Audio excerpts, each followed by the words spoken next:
years old gentleman who has been complaining of swelling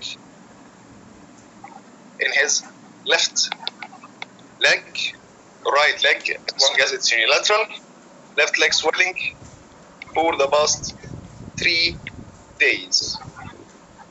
Name of the patient? This is not a question. He's Stewart from Uranus. Okay.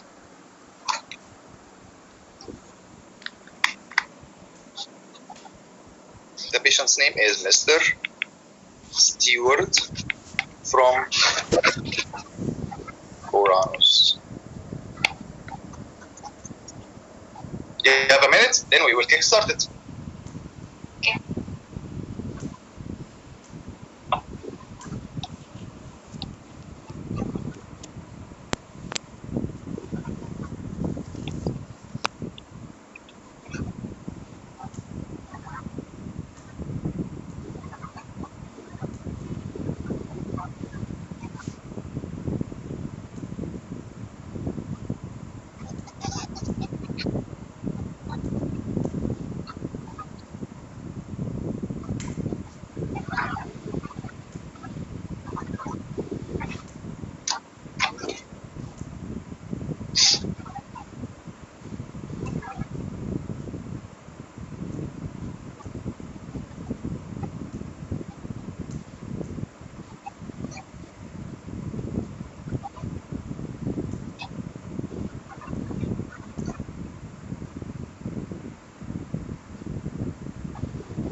Okay, Dr. Tom, are you ready? Yes, Dr. Hassan. Okay, timer is on. Go! Hello, I am Dr. Tompa, working here in this clinic as a doctor. So, am I talking with Mr. Stewart? Yes, I am. Oh, okay. So nice to meet you. Good morning. Okay. So, Mr. Stewart, but could you elaborate a bit for me that why we are here today? Because I have a problem. Okay. I came to know that you are suffering that left leg swelling. For 3 days you are suffering. So, could you elaborate a bit for me? No. Okay. So, it is involves your left leg only. No. I have a swelling. Okay, you have swelling on your leg, on your left leg. Show me swelling. Okay, show me your left leg, please. Thank you. On the screen. Okay, thank you very much. Okay, so for how long it is? It is for 3 days. Yes, that's right. Okay, and is there any kind of redness present in anywhere? No. Increased temperature? No. Okay, joint pain? No. Your extent of the swelling on of your left leg? Come again, please. Extent of your swelling? Still below the knee. Below the knee. Okay, I'm very much sorry to see this. Is there very much pain right now? Not pain, no. I would not say pain. It's heavy. Okay, it's like, oh, okay. So I would like to check your leg. Firstly, I would like to inspect. And is there any kind of like color change? Normal skin overlying, swelling diffusely in the left leg, extending up to the below the knee. Okay, any bleeding manifestations like peachy, purpura, or any kind of bleeding Normal manifestations? skin. Okay, okay. And is there any color change on your toes? No. Okay, so I'd like to check your pulse. So, is pulse normal? Normal. Okay. Okay. Okay. I would like. And no specific character. Okay. And I would like to check you also muscle bar by measuring tape, and it is also increased. The difference is 10 centimeters between Yes. two of them. Okay. And please, can you move your left leg? Yes, the patient is able to move it. Move it. Okay. And could I do any kind of passive movement on you? Sure, what would you like me to do? Okay. So please lift your leg. And Able is to. there any pain or not? Okay. Thank you very much. So, is there any kind of reflex change? Not sure what you mean. Reflex, knee reflex, ankle reflex? You want to check the reflexes. Yes, Intact. Bilaterally. intact. Okay. Sensory perceptions like fine touch, foot touch? Fine touch is intact bilaterally. Okay. And joint position, vibration? Intact bilaterally. Okay, thank you very much. So I'd like to know, Mr. Istua, that do you feel fever anytime? No. Okay, any kind of trauma? No. Any joint pain in anywhere? No. Okay, thank you very much. So I'd like to know that is there any past condition do you have? I have to know about it. No. Okay, so any one of your family member suffered by any kind of significant health issue? No. Okay, so I'd like to know that did you experience in recent time shortness of breath, No. chest pain, No. cough, No. chest tightness? No. Okay, thank you very much. So I'd like to know that recently do you go for any kind of surgery? No. Okay, any time for hospitalization? Never. Any cause for prolonged immobilization? No, not really.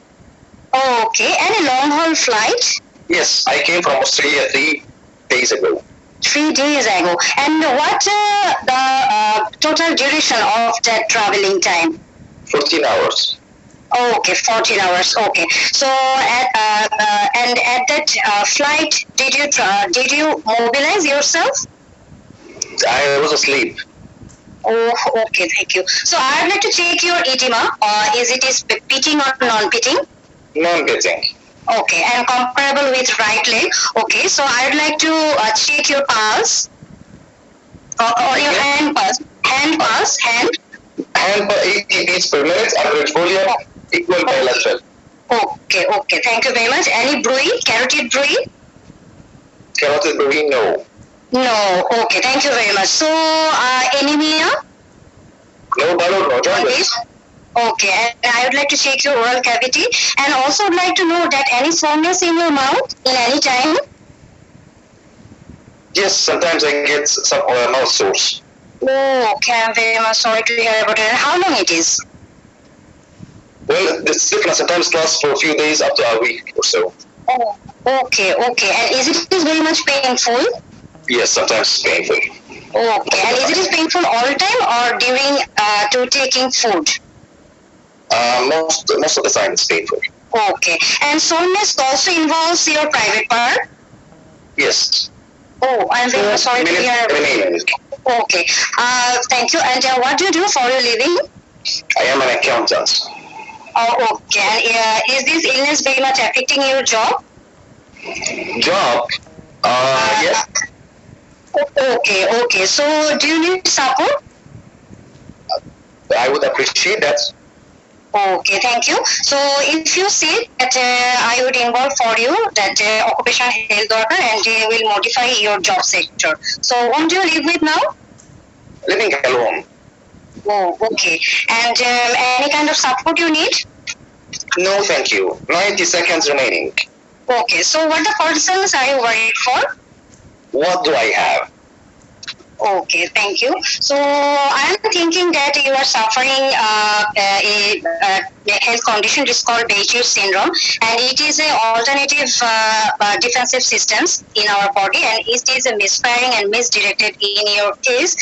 And for that reason, you are suffering by this. And for this, we will make a multidisciplinary team for you, and also will make a social occupational health worker for you. Meanwhile, we will admit you in our hospital, and we will make the appropriate treatment plan for you, also appropriate management care for you. We will run the test, and also if needed, we will go through the special imaging test which called that duplex ultrasonogram, that is image test through time Iniciar al gator for the of your left leg should be done for, and also maybe if needed, we will go for blood thinner medication. So, is there any other concern of you? No, thank you. Okay. So, do you smoke?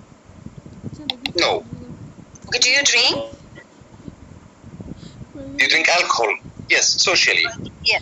Oh, okay. So, if you need any kind of leaflet and brochure, I will provide you. And if you can, and as time, you can contact with us in any time.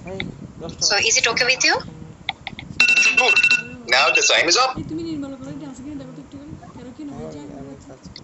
Okay. So, Dr. Samba, well done, my friend. Overall, very well done. But there is a fighting that we must have. Yes. What is your diagnosis? I have some differentials in this case. First of all, I would like to say that deep venous thrombosis due to Behçet syndrome, due to long haul flight, prolonged immobilization. But I would like to consider here as cellulitis, as a differential cellulitis, also ruptured Becker cyst. Okay. So, Behçet or the long haul flights? I would like to consider here at first Behçet's and the second long haul, because patient this long haul flight history was 3 months back. Why did you examine him neurologically fine and superficial and deep sensations in the lower limb? On lower limb, on left leg, I check reflex, also sensation like fine touch, fruit touch, because there is any neuropathic problem present or not. Is it related to your diagnosis of DVT? No. Okay. This is. Tell me about the most common symptom of having pulmonary embolism. Most often time for pulmonary embolism, patient is asymptomatic. But if symptoms present, that patient might be come with DVT, deep venous thrombosis. Yes. If there is pulmonary embolism, what is the most common cardiopulmonary manifestation? Cardio manifestation is dyspnea, shortness of breath, breathing difficulty. No. On ECG, what is the most common finding for pulmonary embolism? On ECG, sinus tachycardia. Thank you. Sinus tachycardia. Sinus tachycardia, okay. And the translation for that would be? Palpitations. Palpitations. Did you ask him about any palpitations? No, I didn't ask. Okay. Does he have any problem with his kidneys? Water work, yes. Does he? I didn't ask. Is that relevant in your case? Yes, obviously. Okay. So overall, the diagnosis is correct. It's most likely Behçet's disease. Okay. But this is not the issue. The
I do not care about the single diagnosis. I care about the approach.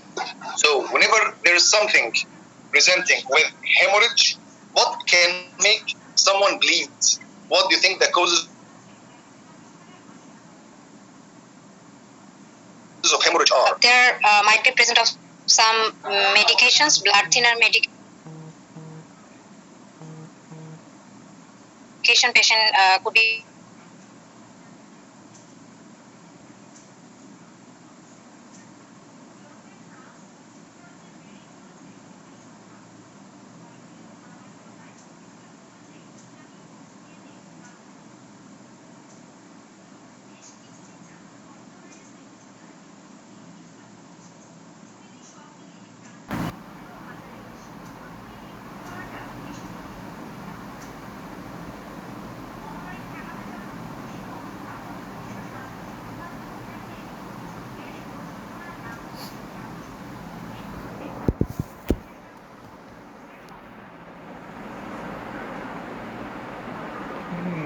this step for us.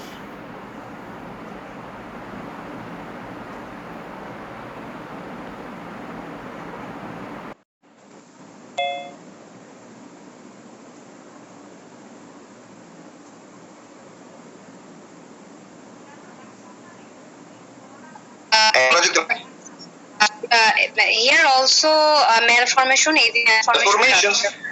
Perfect.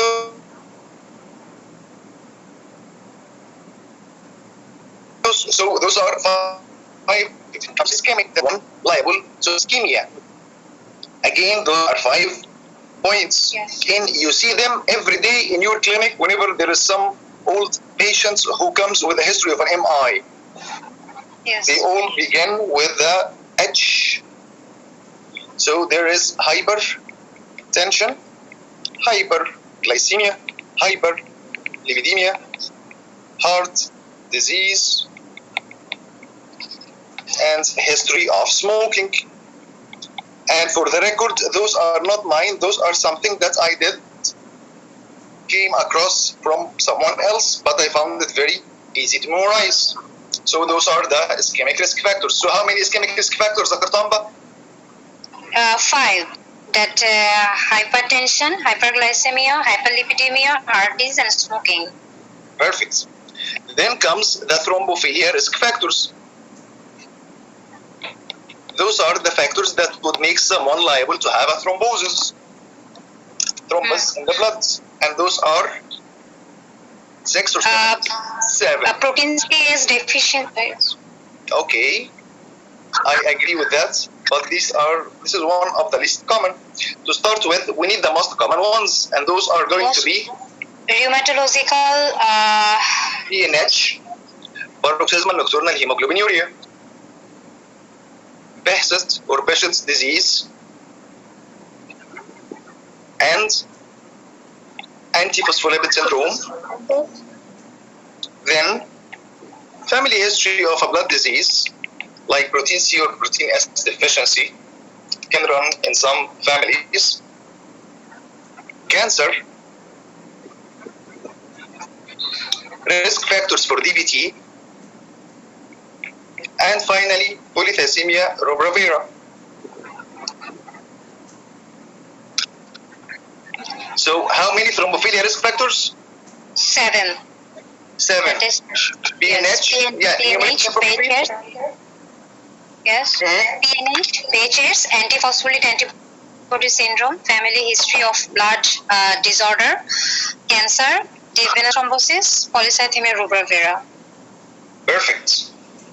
So this is the typical presentation for whatever case of emergency you may find in the exam. Okay. Meaning, you can come across a case of chest pain, come across a case of abdominal pain, swelling, whatever is acute, you need to hit the patient. So the question now is, what is your differential diagnosis for a stroke in a young patient? Okay. And what is your differential for TIA in a young patient? Or your differential diagnosis for an MI in a young patient?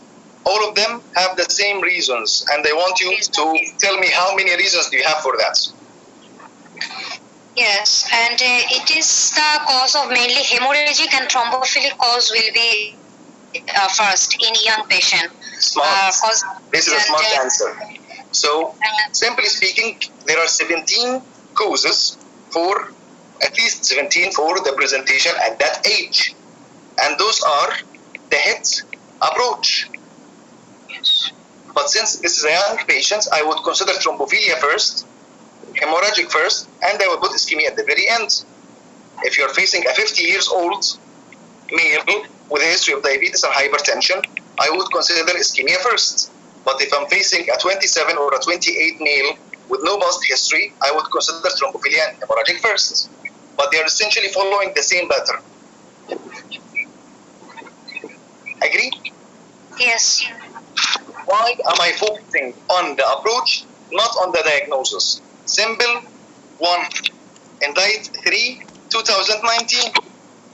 In station 5, there was a 25 years old lady with acute headache, ongoing for a few days. The final diagnosis in that case, guess what? Adult kidney disease. ADPKD? Okay. How would you link a kidney problem in family to the presentation of a headache? The only way to do that is to hit the patients. Yes, so everybody is correct. You will get that maybe through a bleeding in her brain. But which clue will you get in the exam to tell you that there is something wrong with the kidney in order to consider this is an adult polycystic kidney disease in a presentation of a headache? None. The only clue is that you are aware that this is an acute presentation. Yes. And since we are mentioning that this is a familial problem, you did not ask me the proper family history questions. Remember when we said for the family history, I want you to be boring. No specific, boring. Meaning, for the same example that we had just a few seconds ago, you have a patient who is presenting to you with a headache. And he has or she has a past history or a family history of a stroke in her father at the age of 30. So start asking me the family history questions. Okay. In any one of your family member suffered by headache? No. Okay. Any significant history of blood disorder? Any disease that runs in the family? No. Any blood disorder? No. Okay. Any history of stroke? This is the last question. Any family history of notes, cancer, or sudden death? If you ask me this question only, I will tell you about my father. But if you stop at the similar condition, anything runs in your family, I would say no, and I did not lie. I will keep the answer till the very end. So make sure that you follow the questions till the very end. And that's why you need to be very boring. Being very boring is better than being very sorry after the exam that the surrogate was an asshole. Sorry to say that. Make sense? Yes. Okay. So back to your case. You have an acute presentation. So automatically from the very beginning, the first step should be analysis of the stem. What is the stem? It's a swelling. Whatever symptom comes in analysis of 8 out of 8. Previous, onset, course, duration, exacerbating, relieving, association, and timing. Agree? Yes. And I'm suspecting that this is one of the hits. So I will start hitting the patients. I will start with the thrombophilia and the hemorrhagic. I will keep the ischemic till the very end. Once I find one of them to be positive, that's it. And if you look at the head, you would see that this will include the past history, the medication history, the family history, kidney, and cardio, most likely. Then we will get to examine the patients. You examined me before any diagnosis. And this is something that we need to fix. You will not touch the patient until you know what you are going for. So examining the patient will come in 2 steps. The basic examination, then the targeted examination. As usual, the basic examination is something that we do for every single patient, and it takes 15 to 20 seconds. So I will start looking from the dorsum of the hand, the palmar surface, checking the pulse, then the blood pressure, then asking him if there is proximal myopathy, if you're suspecting that in the shoulders, then you will take a look at his eyes, then ask him to open his mouth. Yes. And all of them are relevant in your case. Then comes the targeted examination. This is a swelling. So like any swelling, I would like to see or to look, feel, and move. Look, I'm just paying attention to the looks of the skin. But the missing point, or the point not to be missed here, is that I need a tape in order to measure the difference between the 2 cuffs. And I need to palpate the peripheral circulation. Your sinus venous. Agree? Yes. Then I'm going to feel. Feel, as usual, should be for the 5 T's, like in the arm or in the hand. But simply speaking, we will apply whatever is applicable. Temperature, tenderness, tapping, thickness, and carpal tunnel. Those were in the hand. Choose whatever is applicable here and you can apply it. So most likely going to apply the temperature and the tenderness. Then simply speaking, we will ask the patient to move. Move his legs. The movement that you would consider the most is the extension and flexion of the knee. Make sense? Yes. Makes sense. Then afterwards, we will get, so this is the examination part. Then we will get to do the